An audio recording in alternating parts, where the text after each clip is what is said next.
में। ठीक है ब्रायट, बहुत बहुत शुक्रिया आपका इस तमाम जानकारी के साथ जुड़ने के लिए। आगे बढ़ते और आपको बता दें, मुंबई में बारिश के बीच एक बहुत बड़ा हादसा हुआ है। माटुंगा में कई गाड़ियों पर विशाल पेड़ गिरा है। हादसे में कोई जनहानि की खबर लेकिन नहीं है। देखिए, राहत की बात यही है, पेड़ हटाने और रास्ता साफ करने का काम लेकिन जारी हो चुका है। ये वीडियो, ये तस्वीरें आपको दिखा रहे स्क्रीन पर। मुंबई में लगातार हो रही बारिश के बीच माटुंगा इलाके में बड़ा हादसा हो गया है। तेज बारिश और हवाओं के बीच एक विशाल पेड़ अचानक सड़क किनारे खड़ी गाड़ियों पर गिर गया। हादसे में राहत की बात ये रही है कि किसी के हताहत होने की खबर नहीं है, लेकिन कई वाहनों को भारी नुकसान जरूर पहुंचा है। घटना के बाद इलाके में अफरा तफरी का माहौल बन गया है। सूचना मिलते ही बीएमसी और दमकल विभाग की टीमें मौके पर पहुंची और पेड़ को हटाने का काम शुरू किया गया है। प्रभावित सड़क पर यातायात भी कुछ समय के लिए बाधित रहा। मुंबई में लगातार हो रही बारिश के कारण कई इलाकों में जलभराव, ट्रैफिक जाम और पेड़ गिरने की घटनाएं सामने आ रही है। प्रशासन ने लोगों से खराब मौसम के दौरान सतर्क रहने और आवश्यकता होने पर ही घर से बाहर निकलने की अपील की है। फिलहाल देखिए, मौके पर राहत कार्य जारी है। रास्ते को सामान्य बनाने की कोशिश की जा रही है। तो सबसे बड़ी देखिए राहत की बात मैं आपको बता दूं, इस खबर में किसी के हताहत होने की खबर नहीं है। लेकिन देखिए, आज तो हताहत होने की खबर नहीं है, लेकिन इससे पहले भी आपने खबरें सुनी होगी। बारिश के दौरान जब पेड़ गिरने से बच्चे की भी मौत हुई थी, मौत की खबरें निकलकर सामने आ चुकी है। ऐसे में देखिए, खतरा हर वक्त बना हुआ है और यही वजह है कि प्रशासन एडवाइजरी जारी करके कह रही है कि अनावश्यक यात्रा से बचे, पेड़ों के नीचे आने से बचे, क्योंकि कभी भी यहाँ पर पेड़ जो है भारी बारिश की वजह से, तेज हवाओं की वजह से टूट कर गिर रहे हैं। ऐसे में खतरा बना है। और मुंबई में देखिए, बारिश से हाल कैसे बेहाल हो चुका है, कैसे मुंबई पानी पानी हो चुकी है। जरा उसकी तस्वीरें देखिए। लोग डरे हुए हैं, सहमे हुए हैं। माटुंगा में कई गाड़ियों पर विशाल पेड़ गिरा है और वहां देखिए जो यातायात है पूरी तरह से प्रभावित होता नजर आया है। और सबसे बड़ी राहत की बात है, जनहानि की कोई खबर नहीं है, लेकिन पेड़ हटाने और रास्ता साफ करने का काम जरूर जारी कर दिया गया है। बीएमसी की टीमें भी मौजूद हैं ताकि यातायात जो प्रभावित हो चुका है उसको सुचारू रूप से बहाल किया जा सके।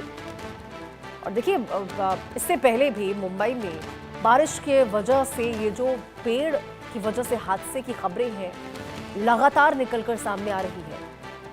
पेड़, चाहे विशाल पेड़ हो या फिर टहनियां पेड़ की हो, उनके गिरने की वजह से भी न केवल मुंबई में बल्कि जगह जगह से बाकी राज्यों से भी खबरें आ रही हैं। शाहिद अंसारी हमारे सहयोगी हमारे साथ इसी खबर पर जुड़ चुके हैं। शाहिद, बहुत गनीमत की बात है कि यहाँ कोई हादसा नहीं हुआ शाहिद, लेकिन हम उस दिन को नहीं भूल सकते हैं जब पेड़ गिरने से बच्चे की मौत हुई थी या फिर मौत की खबरें भी निकलकर सामने आ चुकी है। कितना ज्यादा ये हैरान और दुखद खबर है। जी बिल्कुल, आपको मैं बता दूं कि लगातार होने वाली इस बारिश की वजह से प्रशासन ने 3 दिनों के लिए मुंबई और मुंबई के आसपास के इलाकों के लिए अलर्ट जारी किया है।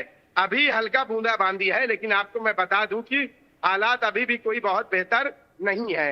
मुंबई और मुंबई के आसपास के इलाके, जिनमें मुंबई, रायगढ़, रत्नागिरी और इसके साथ साथ पालघर, वसई, विरार, इन सभी जगहों पर अलर्ट जारी किया गया है। उसके अलावा घाट वाले जो इलाके हैं, घाट वाले इलाकों में भी जो है अलर्ट जारी किया गया है, लेकिन वहां हल्की बारिश के आसार जताए जा रहे हैं। आपको बता दें कि जिस तरह से मुंबई में बीते 72 घंटों की अगर हम तेज बारिश की बात करें, तो इस तेज बारिश की वजह से मुंबई और आसपास के इलाकों में कुल 6 मौतें हो गई है। और यही नहीं, इसके साथ साथ जो है जिन इलाकों में आपको मैं बता दूं कि जिन इलाकों में तेज बारिश हुई है, वहां पे बीएमसी की तरफ से जो है इंतजामात तो किए गए, लेकिन उसका कोई खातिर ख्वाह नतीजा नहीं निकला। चाहे मुंबई की बात कर लें, चाहे थाने की बात कर लें, चाहे जो है पालघर की बात कर लें, रायगढ़, रत्नागिरी, सिंधुदुर्ग जिलों की बात कर लें, इन सभी जगहों पर जो है रेड अलर्ट जारी किया गया है। इसके अलावा आपको मैं बता दूं कि मौसम विभाग ने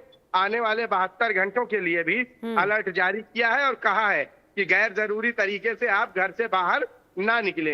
बिल्कुल शाहिद, और देखिए कई इलाकों में तो यहाँ पर बीएमसी के द्वारा, क्योंकि जलभराव बहुत ज्यादा हो गया था, लोगों को काफी परेशानी हो रही थी, ऐसे में मैनहोल का ढक्कन खोलकर पानी को वहां से निकालने का प्रयास किया जा रहा था। लेकिन हमने मैनहोल का ढक्कन खोलने से उसमें व्यक्ति के गिरने की भी अभी ताजा घटना देखी है।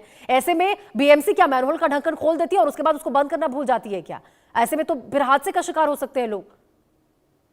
जी बिल्कुल, जी बिल्कुल। जिस तरह से आपको मैं बता दूं कि जैसे मुंबई के कुर्ला इलाके में जो हादसा पेश आया है, जिसमें 55 वर्षीय जो असलम शेख है, उनकी मौत हो गई है।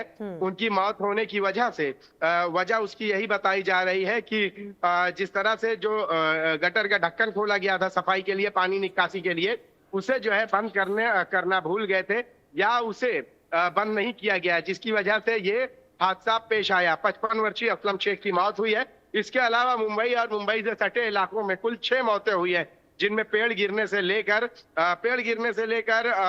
गटर के ढक्कन खुले होने की वजह से ये मौतें हुई है। लेकिन जैसे ही ये मौत हुई है और उसके बाद से चौतरफा लोगों ने बीएमसी को घेरना शुरू किया या बीएमसी पर कटाक्ष करना शुरू किया, तो उसके बाद से ये बीएमसी अलर्ट हो गई है। लेकिन यही बात सवाल यही है कि अगर बीएमसी इन चीजों को लेकर जिस तरह से ये हादसा पेश आया है, इसके बाद से अलर्ट हुई है, तो पहले क्यों नहीं हुई? सवाल ये भी उठता है कि क्या इस तरह से अलर्ट होने के लिए किसी की मौत या किसकी बलि जो है ये जरूरी है क्या? हालांकि 3 दिनों के लिए जो है मुंबई और थाने, पालघर, इन सभी जगहों पर जो है रेड अलर्ट जारी किया गया है। पालघर में स्कूल और कॉलेजेस जो है बंद किए गए हैं और आंगनवाड़ी समेत सभी जो एजुकेशनल इंस्टीट्यूट है उन सभी को जो है बंद किया गया है। हालांकि प्रशासन ने इस बात की चेतावनी दी है कि भारी बारिश की वजह से स्थानीय जो यातायात है प्रभावित हो सकता है। उसकी वजह यह है कि कई इलाकों में जब जल भराव होता है, जल भराव की स्थिति बन जाती है, तो ट्रैफिक पर तो इसका असर पड़ना तो लाजमी है। इसके अलावा छोटे स्तर पर जो है वो अपने लोग, जो लोकल लोग हैं, वो भी काम कर रहे हैं। हालांकि मौसम की जो है गंभीरता को देखते हुए जो है जिला प्रशासन ने एहतियाती जो कदम है वो उठा रहा है। पालघर जिले में जिस तरह से तेज बारिश हुई है, वहां पहले ही स्कूल जो है और कॉलेजेस जो है बंद कर दिए गए थे। इसके अलावा आपको मैं बता दूं कि जो लोकल लोग हैं, जो रोजमर्रा का जो है काम करने वाले लोग हैं, उनके लिए भी जो है बड़ी दिक्कतें पेश आ रही हैं। बिल्कुल शायद आप सही बात बोल रहे हैं। और देखिए, ऐसी खबरें निकलकर सामने आती है लापरवाही की, तभी तो कहा जाता है कि इसे केवल हम प्राकृतिक आपदा कैसे समझे। ये तो बीएमसी की लापरवाही की वजह से एक मानव त्रासदी के रूप में निर्मित की जा रही है। यदि इस तरह से आप ढक्कन खोल दे रहे हो, फिर उसको छोड़ दे रहे हो, व्यक्ति की मौत तक हो जा रही है। जी बिल्कुल, अलर्ट किया जाता है, कहा जाता है कि घर से बाहर ना निकले, गैर जरूरी तरीके से बाहर ना निकले। लेकिन एक अहम चीज देखिए कि एक बड़ा तबका है, वो घर से बाहर नहीं निकलेगा तो वो करेगा क्या? क्योंकि उनके पास जो है रोज कुआं खोदने जैसा हिसाब है, रोज कुआं खोद कर पानी पीने जैसा हिसाब है, रोज उनको मजदूरी या रोज ये सारी चीजें करनी है। तो वो क्या करेंगे? तो अलर्ट का मतलब तो ये बिल्कुल भी नहीं है कि आप जो है किसी को ये कह दें और कि घर से गैर जरूरी बाहर ना निकले। नहीं निकलेंगे तो फिर उनके लिए क्या? आपको बता दूं कि कल्याण डोंबिवली जो नगर पालिका है, यहाँ पे भी जो है मौसम विभाग ने जो है थाने जिले में जो है यहाँ पे भी ऑरेंज अलर्ट जारी कर दिया है। उसके बाद जो है कई जगहों पर जो है प्रशासन की कमियां भी देखी गई और उसके साथ साथ जो है कई जगहों पर सुरक्षा कर्मियों को तैनात तो किया गया है, लेकिन लगातार हो रही बारिश का असर जो है जो बुनियादी ढांचे पर दिखाई देने लगा है। और कई जगहों पर आपको मैं बता दूं कि नासिक में जो है भूस्खलन की भी जो है घटना सामने आई, रायगढ़ में भी जो है भूस्खलन की घटना सामने आई है, जहां बड़े बड़े पत्थर मलबे की शक्ल में जो है नीचे आकर गिर गए। हालांकि इस घटना में कोई हताहत नहीं हुआ, लेकिन तेज बारिश की वजह से इसका असर देखने को मिला है। दूसरी अहम बात यह है कि राज्य सरकार ने जो है नागरिकों से जो है सतर्क रहने की अपील की है और ये भी कहा है कि पहाड़ी इलाकों में और जल भराव होने वाले इलाकों में जो है आप जाने से बचें, गैर जरूरी तरीके से यहाँ ना निकलें। सरकार ने जो है इमरजेंसी हेल्पलाइन नंबर भी जो है दिया है, उस पर भी जो है संपर्क करने की बात कही है। आप ग्राउंड पे वहां पे मौजूद है, मैं चाहूंगी जरा आप बताएं कि आपको किस विभाग की सबसे ज्यादा नाकामी देखने को मिलती है, या तो सड़क, आपदा प्रबंधन, या फिर ये जो ड्रेनेज का सिस्टम है इसको लेकर? देखिए, आपने विभाग की बात की, मैं दोनों चीजें आपको बता देता हूँ। विभाग और इलाके दोनों। एक तो सबसे अहम ये है कि इन सब की जिम्मेदारी बीएमसी की होती है। अब आप बताइए, हर साल जो है बीएमसी इस बारे में जो है बड़ी बड़ी बातें करती है, दावे करती है, कुछ नहीं होगा।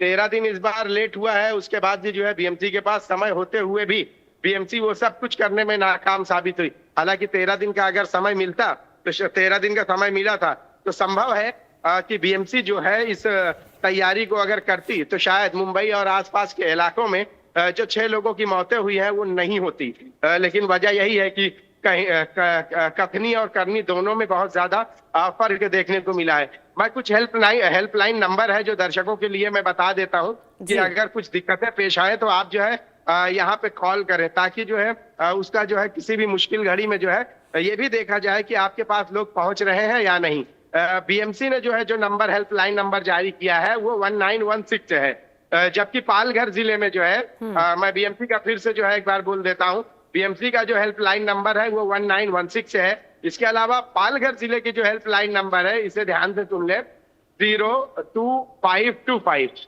फिर उसके बाद 297474। मैं फिर से एक बार बोल देता हूँ ये नंबर कि 02525297474। इसके अलावा 8297978873।